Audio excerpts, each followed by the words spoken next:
friends, welcome to Cook with me by Ganya. I am so happy because நீங்கள் வந்து எல்லாருமே வந்துட்டு நல்லா வந்து என்னோட சேனலை வந்து சப்ஸ்கிரைப் பண்ணி நல்ல ஒரு இதில் கொண்டு போயிட்டு இருக்கீங்க. ரொம்ப thank you friends thanks for your support. 100 வீடியோக்கு மேலே இப்போ வந்து நல்லா போயிட்டுருக்கு.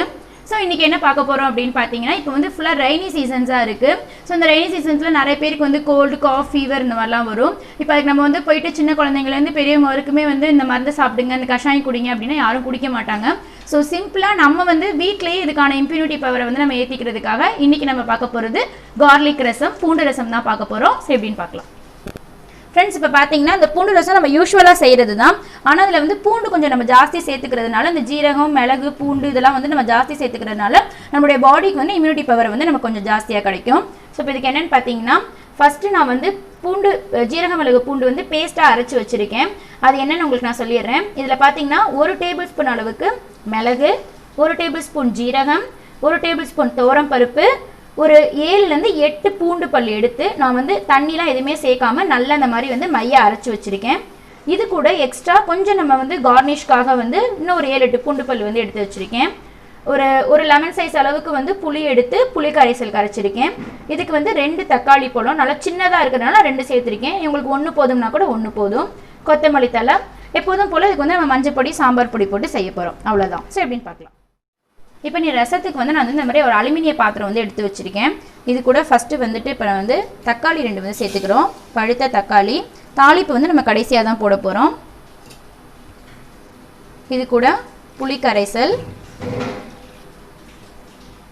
புளி கரைசல் வந்து இப்போ நம்ம வந்து சேர்த்துட்டோம். இப்போ இது வந்து தக்காளி வந்து ஃபஸ்ட்டு நல்லா வேகட்டும். இது கூட நான் எக்ஸ்ட்ரா வந்து இன்னும் ஒரு கிளாஸ் வந்து நான் வந்து தண்ணி வந்து ஆட் பண்ணிக்கிறேன்.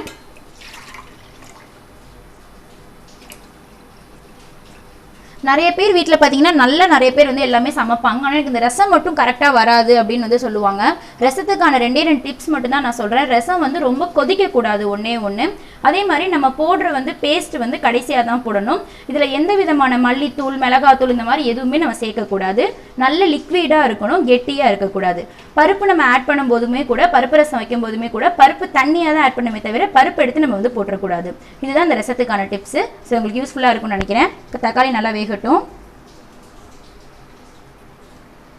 இது கூட ஒரு 1/4 டேபிள் ஸ்பூன் மஞ்சள் தூள் மட்டும் இப்போ சேர்த்துக்கிறேன்.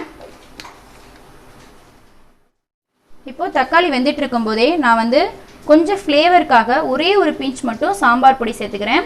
நான் எந்த காரப்பொடி, மல்லித்தூள் எதுவுமே சேர்க்கல. ரசம் பொடி இருந்தால் மட்டும் நீங்கள் சேர்த்துக்கோங்க. இல்லை இது வந்து ஆப்ஷனல் தான், வேணானாலும் வேண்டாம். இப்போ தக்காளி நல்லா வெந்துடுச்சு. இப்போ இந்த ஸ்டேஜில் நம்ம அரைச்சி வச்சிருக்கிற ஜீரகம், மிளகு, பூண்டு, துவரம் பருப்பு இந்த பேஸ்ட்டை வந்து ஆட் பண்ணிக்கிறேன்.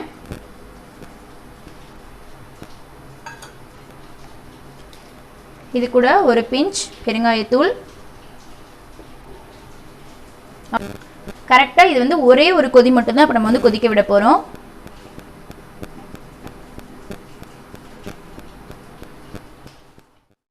இப்போ ரசம் கொதிக்கிறதுக்குள்ள நம்ம வந்து தாளிப்பு போட்டுடலாம். 1 டேபிள் ஸ்பூன் அளவுக்கு நெய். இது வந்து நல்லா வாசனை கொடுக்கும். இல்லை நீங்கள் எண்ணெயில் தாளிக்கிறதுனாலும் தாளிச்சுக்கலாம். 1/4 டேபிள் ஸ்பூன் கடுகு.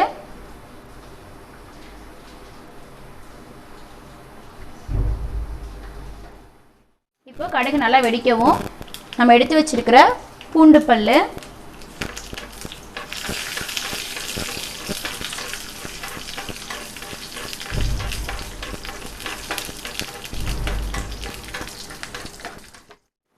இப்போ நம்மளோட ரசம் வந்து ரெடி ஆயிடுச்சு. இப்போ பாருங்கள் நல்லா வந்து கொதிச்சு வந்துருச்சு.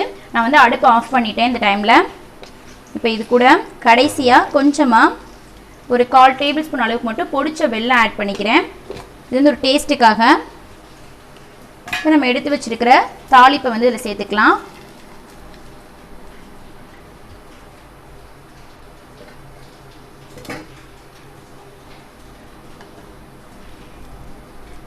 லாஸ்ட்டாக கொஞ்சமாக கொத்தமல்லி தழை.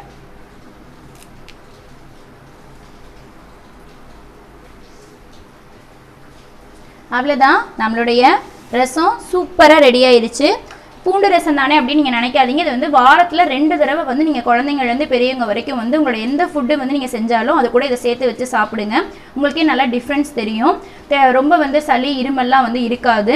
ஸோ வந்து நீங்கள் ட்ரை பண்ணி பாருங்கள் ஃப்ரெண்ட்ஸ், நல்லாயிருக்கும். ஸோ உங்களோட கமெண்ட்ஸ் வந்து கண்டிப்பாக சொல்லுங்கள். உங்களுக்கு இந்த வீடியோ பிடிச்சிருக்கு அப்படின்னா லைக் பண்ணுங்கள், ஷேர் பண்ணுங்கள், மறக்காமல் நம்ம சேனலை சப்ஸ்கிரைப் பண்ணுங்கள். இப்போ கொடுக்குற சப்போர்ட்டை நீங்கள் கொடுத்துக்கிட்டே இருங்க. தேங்க்யூ.